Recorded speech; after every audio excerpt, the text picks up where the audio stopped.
ان کو تو پہنا مگر اس سے ابھی تو نکاح بھی نہیں ہوا، کس طرح پہنا رہا؟ یہ رواج کیسے ہو گیا؟ اور آج برا مت مانیے گا، حق بڑا کڑوا ہوتا، چمن میں تلخ نوائی میری گوارا کر، مہمان سمجھ کے معاف کر دیجیے گا۔ آج تو ہمارے نوجوان ہار ڈالنے لگ گئے گلے میں، سونے کی زنجیر ڈالے ہوئے ہیں۔ اللہ اکبر! دیکھا یہاں چین پڑی ہوئی، یہاں چین پڑی ہوئی، اللہ، اسی لیے تو بے چینی، سب حرام ہے۔ یہ تو سونا استعمال مرد کے لیے تو جائز ہی نہیں کہ گلے میں سونا، اور جناب یہاں سونا، اور انگوٹھی بھی سونے کی، اور جناب ایک ایکسٹرا، جناب گھڑی تو گھڑی ایک ایکسٹرا، اور جناب ایک کڑا، اور جناب زنجیر ڈال لی جاتی، یہ ساری چیزیں تو حرام۔ ایک صحابی اٹھ کر کے کہتا، یا امیر المومنین، آپ کو حضور کی حدیث یاد نہیں رہی کہ حضور نے فرمایا کہ میری امت پر سونا اور ریشم حرام، اور آپ نے سونا جو ہے وہ سراقہ کو پہنا دیا؟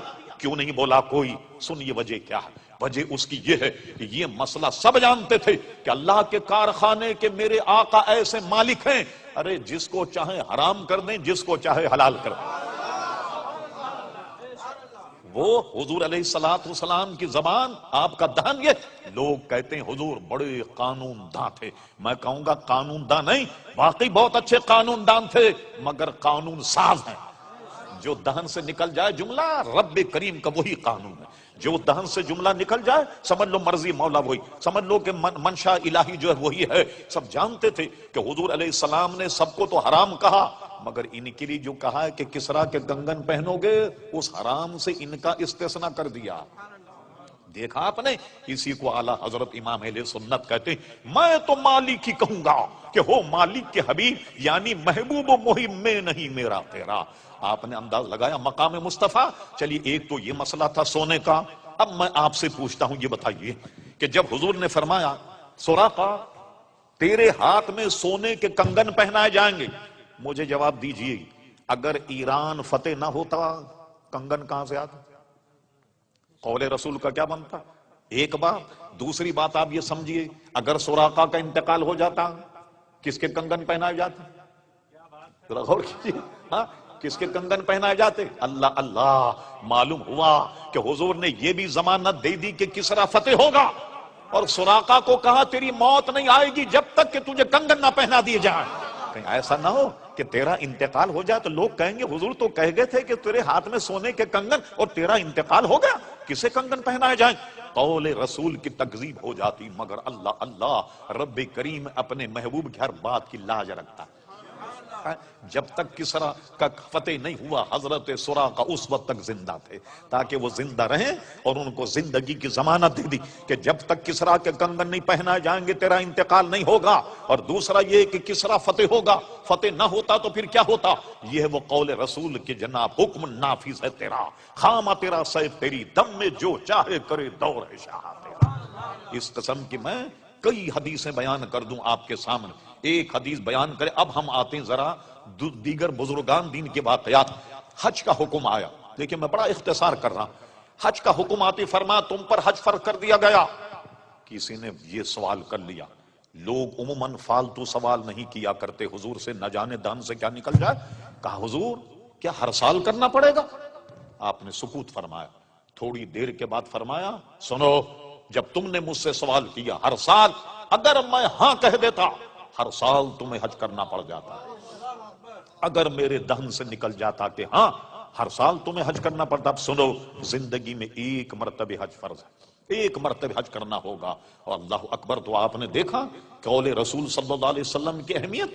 اب آئیے ذرا سا یہ آپ نے سمجھو، اب آئیے صحیح ستہ میں حدیث فرما بعض خاصان خدا ایسے ان کے کپڑے وغیرہ بہت میلے کچیلے ہوتے ہیں، تم اپنے قریب نہیں ان کو پھٹکنے دو، مگر اللہ تعالیٰ کے ہاں ان کا مقام یہ ہے کہ کسی بات پر قسم کھا بیٹھیں، قسم خدا کی ایسا ہوگا، اللہ تعالیٰ ان کے قول کو پورا کرتا۔ کسی مسئلے میں قسم کھا لیں کہ قسم خدا کہ ایسا ہوگا، اللہ تعالیٰ ان کے قول کی لاج رکھتا، اور ان کی قسموں کی لاج رکھ کے واقعے کو ویسا بنا دیتا کہ جیسا کہ اس نے قسم کھائی۔ یہ حضور کے صدقے میں عزیزان گرامی، اولیاء کرام علیہم رضوان کا بھی عزیزان گرامی یہ مقام۔ اب آئیے دو ایک واقعے میں اور بتاتا ہوں۔ شیخ محقق شاہ عبدالحق محدث دہلوی، جو بزرگوں کے دہن سے بات نکل جائے، غور کیجیے مضمون یہ ہمارا۔ شیخ محقق شاہ عبدالحق محدث دہلوی رحمۃ اللہ تعالی اپنی کتاب اخبار الاخیار میں لکھا، آپ میں کوئی گجرات کے صاحب ہوں گے احمد آباد میں مزار ہے شاہ عالم رحمت اللہ تعالی علیہ، بہت مشہور مزار۔ ان کی شہرت کی وجہ کیا ہے کہ وہ عالم دین تھے، اپنے علماء کو سبق پڑھاتے دور حدیث۔ ایک مرتبہ بیمار ہو گئے، طلبہ کا 8-10 دن کا نقصان ہو گیا، سبق نہیں پڑھا تھا اپنے تئیں۔ 8-10 دن کے بعد وہ ایک تخت پر بیٹھتے، اس تخت پر بیٹھے اور کفے افسوس کہ بہت برا ہوا، 8-10 دن میں بیمار رہا اور تمہیں سبق نہیں پڑھا سکا اور ناغہ ہو گیا سبق کا۔ انہوں نے کہا نہیں صاحب، آپ تو روز ہمیں سبق پڑھاتے رہے۔ انہوں نے کہا روز سبق پڑھاتے رہے؟ کہا میں تو بیمار تھا، یہ معمہ بن گیا۔ سرکار ابد قرار پیارے مصطفیٰ ان کے خواب میں آئے، کہا شاہ عالم تیرے طلباء کا نقصان ہو رہا تھا، اس لیے 8-10 دن ہم نے سبق پڑھایا، ہم نے سبق پڑھایا۔ تو جس تخت پر وہ سبق پڑھایا گیا، بعد والوں نے اس تخت کو اٹھا لیا، اب اس کے بعد کوئی نہیں بیٹھ۔ اٹھانے کے بعد ایک درخت میں لٹکا دیا، جو آج بھی درخت میں لٹکا ہوا، اور مشہور یہ ہے گجرات میں، پورے ہندوستان میں، اس تخت کے نیچے کوئی آدمی اگر جائے تو پیارے مصطفیٰ کی جلوہ گری کی برکت سے اس کی دعا قبول ہو جاتی ہے۔ لیجئے صاحب، شیخ محقق لکھتے ہیں، شاہ عالم رحمت اللہ جا رہے ہیں، یہ بات زبان پہ رہے، آپ کے ذہن میں رہے کہ قول رسول اور بزرگوں کے قول کا حضور کے صدقے میں کیا عمل۔ ایک جگہ جا رہے تھے تو اس کو لکھا کس نے؟ امام المحدثین امام الائمہ شاہ عبدالحق محدث دہلوی۔ یہ 200-400 برس پہلے کے نہیں، ان کے وصال کی تاریخ 1052 ہجری۔ اب اندازہ لگائیے، 300 سال سے زیادہ عرصہ ہو گیا، اتنے پرانے محدث سارے ہندوستان میں سند حدیث کے لانے والے شیخ محقق شاہ عبدالحق محدث دہلوی رحمۃ اللہ علیہ، یہ جا رہے تھے۔ توجہ، ایک چیز سے ٹھوکر لگی، ایسے ٹھوکر لگی، جب ٹھوکر لگی تو فرمایا یہ کیا ہے؟ لکڑی ہے، لوہا ہے، پتھر ہے، یہ ان کے دہن سے نکلا۔ شیخ محقق کہتے ہیں ان کی زبان سے نکالنا تھا کہ جس سے ان کو ٹھوکر لگی، ادھر سے دیکھو تو لکڑی نظر آتا، ادھر سے دیکھو تو پتھر نظر آتا، ادھر سے دیکھو تو لوہا نظر آتا۔ لیجئے صاحب، تینوں خوبیاں اس میں پیدا ہو گئی۔ اللہ کے ولی کی دہن سے یہ نکلا کہ کیا ہے؟ لوہا ہے، لکڑی ہے، پتھر ہے، تو تینوں خوبیاں اس میں پیدا ہوں۔ کسی اینگل سے دیکھیے تو لکڑی نظر آتا، کسی اینگل سے دیکھیے تو آپ کو پتھر نظر آتا، کہیں سے دیکھیں تو لوہا نظر آتا۔ یہ اللہ کے بندے کے دہن سے جو بات نکل جائے، وہ عزیزان گرامی آپ نے غور کیا، جب ان کے غلاموں کا یہ حال ہے تو پیارے مصطفیٰ کا کیا حال ہوگا۔ آئیے، بمبئی میں ایک مزار، پتہ نہیں ہمارے ہندوستانی بھائی وہاں گئے یا نہیں، ان کا نام ہے حضرت عبداللہ رحمت اللہ تعالی علیہ۔ ان کا مزار بمبئی میں ہے۔ الحمدللہ بمبئی میں میں نے ان کے مزار پر حاضری دی۔ وہ بزرگ ہیں کہ بریلی شریف سے اعلی حضرت ان سے ملنے کے لیے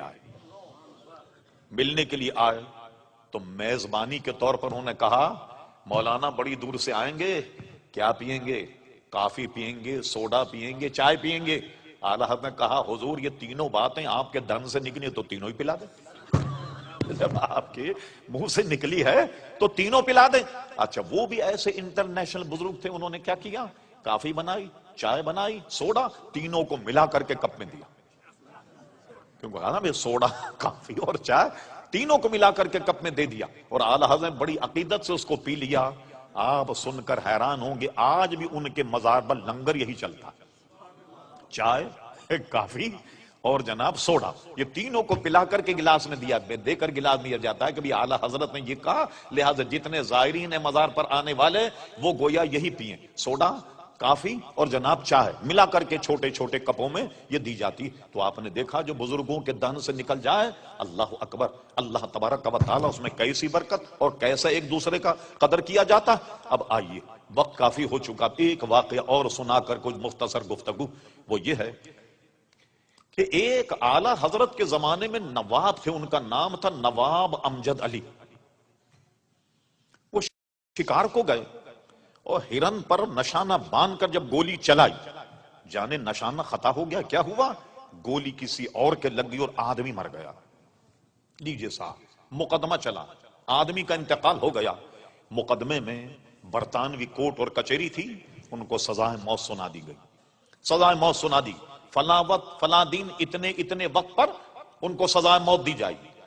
چلیے صاحب، سزائے موت انہوں نے سن لی، کال کوٹری منتقل کر دیے گئے، بلیک وارنٹ ان کو دکھا دیا گیا، اور اس کے بعد جب آخری ملاقات کرنے کے لوگ آئے تو وہ ہنس رہے تھے. لوگوں نے کہا کھسک گئی ہے نواب صاحب کی. بھئی آدمی تو صبح مرنا ہے اور ہنس رہا مسکرا رہا, اس کو پرواہ ہی نہیں مرنے.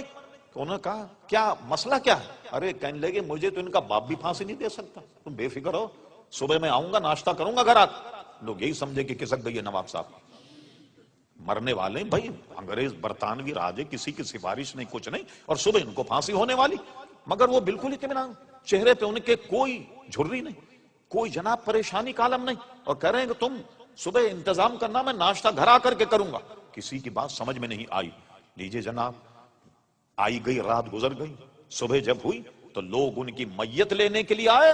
نواب صاحب زندہ بہار. ارے ان سے پوچھا کیا ہوا؟ نواب صاحب پھانسی پہ چڑھ گئے, پھندا گلے میں ڈل گیا. جب بھی نواب صاحب کہہ رہے ہیں تم مجھے پھانسی نہیں دے سکتے, نہیں دے سکتے پھانسی. جو پھانسی دینے والے وہ بھی پریشان تھے. ایسے وقت آدمی کی کچھ ادھر ادھر ہو جاتا ہے دماغ, تو وہ بھی ترجمے بالکل عین وقت تھا بٹن دبانے کا. اچانک کسی نے دروازہ کھٹکھٹایا اور دروازہ کھٹکھٹا کہا ملکہ وکٹوریا کی تاج پوشی کی خوشی میں آج جتنے بھی سزا موت پانے والے سب کو معاف کر دیا گیا, سب کو معاف کر دیا. اور وہ زندہ پھانسی کے پھندے سے اترے, اور جب لوگ ان کی میت لینے کے لیے آئے تو ان کو لے گئے, اور واقعی انہوں نے گھر جا کر کے ناشتہ کیا. کسی ان سے پوچھا کہ یہ یقین آپ کو کیسے تھا کہ مجھے پھانسی نہیں ہوگی؟ فرما بات اصل میں یہ ہے کہ 2 دن پہلے اعلی حضرت فاضل بریلوی میرے پیر و مرشد میرے خواب میں آئے اور مجھ سے کہا نواب امجد علی قسم خدا کی تجھے پھانسی نہیں ہوگی, نہیں ہوگی تجھے پھانسی. مجھے اپنے پیر و مرشد پر اتنا یقین تھا کہ یقیناً مجھے پھانسی نہیں ہوگی, اس لیے میں تم سے کہہ رہا تھا ناشتہ تیار رکھو اور میں گھر آن کر کے تمہارے ساتھ ناشتہ کو. بالکل چند منٹ یا چند سیکنڈ کا فاصلہ, اور فوراً کسی نے کہا ملکہ وکٹوریا کی تاج پوشی کی خوشی میں آج کے پھانسی پانے والے جتنے لوگ ان سب کو رہائی مل گئی. تو یہ حضور کے صدقے میں رب کریم نے بزرگان دین کو بھی عزیزان گرامی یہ ثمر اور یہ پھل عطا فرمایا. بتائیے پھر یہ غلاموں کا یہ حال ہے تو ہمارے آقا و مولا پیارے مصطفیٰ کا کیا حال ہوگا؟ آپ سے میں نے عرض کرا حکم نافذ ہے تیرا, خامہ تیرا سیف تیری, دم میں جو چاہے کرے دور ہے شاہ تیرا, وما ينطق عن الهوى ان هو الا وحی یوحی. اس لیے فرماتے حکم نافذ ہے تیرا, خامہ تیرا سیف تیری, دم میں جو چاہے کرے دور ہے شاہ تیرا. وہ زبان جس کو سب کن کی کنجی کہیں اس کی نافذ حکومت پہ لاکھوں سلام. وما علینا الا البلاغ.